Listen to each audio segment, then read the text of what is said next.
ವಿಜಯಪುರ ಪ್ರವಾಸಿ ಮಂದಿರದಲ್ಲಿ ಇಂದು ನಡೆದ ಸುದ್ದಿಗೋಷ್ಠಿಯಲ್ಲಿ ಮಾತನಾಡಿದ ರಾಜ್ಯ ಅಂಬೇಡ್ಕರ್ ರಕ್ಷಣಾ ಸಮಿತಿ ಅಧ್ಯಕ್ಷ ಶ್ರೀನಿವಾಸ್, ಪುರಸಭೆ ಸದಸ್ಯ ಎಆರ್ ಹನೀಫುಲ್ಲಾ ವಿರುದ್ಧ ಕಾನೂನು ಕ್ರಮ ಜರುಗಿಸಬೇಕು, ಕೂಡಲೇ ಬಂಧಿಸಬೇಕು ಎಂದು ಆಗ್ರಹಿಸಿದರು. ಅಲ್ಲದೆ ವಿಜಯಪುರ ಸರ್ಕಾರಿ ಪದವಿ ಪೂರ್ವ ಕಾಲೇಜು ಎಸ್ಡಿಎಂಸಿ ಉಪಾಧ್ಯಕ್ಷ ಸ್ಥಾನದಿಂದ ವಜಾ ಮಾಡಬೇಕು, ಕೇಂದ್ರ ಸರ್ಕಾರದ 15 ಅಂಶಗಳ ಅನುಷ್ಠಾನ ಸಮಿತಿ ಸದಸ್ಯರಿಂದ ಅವರನ್ನು ತೆಗೆಯಬೇಕು, ಅವರು ಪಕ್ಷೇತರ ಸದಸ್ಯರು ಕಾಂಗ್ರೆಸ್ನಿಂದ ಯಾಕೆ ಅವರಿಗೆ ನೀಡಬೇಕು ಎಂದು ಪ್ರಶ್ನಿಸಿದರು. ಸರ್ಕಾರಿ ನೌಕರಿ ಜೋಶಿ ಎಂಬುವರು ದಿನಾಂಕ 12/10/2025 ಅಂದರೆ ಹೋದ ವಾರ ಮರಣ ಹೊಂದಿರ್ತಾರೆ. ಇದಕ್ಕೆ ಮರಣಕ್ಕೆ ಕಾರಣ ಏನಂತಂದ್ರೆ ಪುರಸಭೆ ಸದಸ್ಯ ಎಆರ್ ಹನೀಫುಲ್ಲಾರವರು ಅನೇಕ ದಾಖಲೆಗಳು ಆ ವಾರ್ಡ್ಗೆ ಸಂಬಂಧಪಟ್ಟಂತನೆಲ್ಲ ವಿಜಯಪುರದಲ್ಲಿ ಕೆಲವು ಭ್ರಷ್ಟಾಚಾರ, ಹಗರಣ, ನಕಲಿ ದಾಖಲೆಗಳು ಸೃಷ್ಟಿ ಮಾಡೋದು ಇದು ಒಂದು ಕೆಲಸ ಆಗಿದೆ.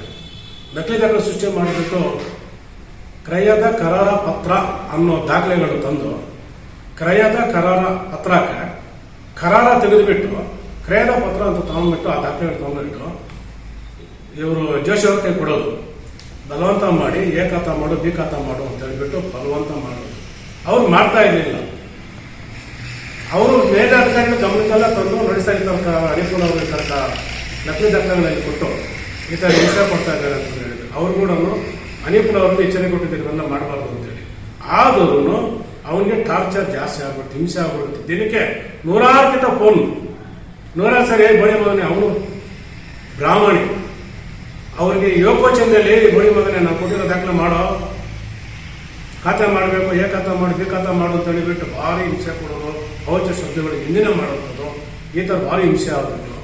ದಿನಾಂಕ 12/10/25 ಮರಣ ಹೊಂದುತ್ತಾರೆ. ಇನ್ನು ಪುರಸಭೆಯಲ್ಲಿ 3 ಅಧಿಕಾರಿಗಳಾದ ಕೃಷ್ಣಪ್ಪ, ಮಂಜುನಾಥ, ಪವನ್ ಜೋಶಿಯವರಿಗೆ ಎಆರ್ ಹನೀಫುಲ್ಲಾ ಒತ್ತಡ ಹೇರಿದ ಕಾರಣ 3 ಅಧಿಕಾರಿಗಳು ಮೃತಪಟ್ಟಿದ್ದಾರೆ.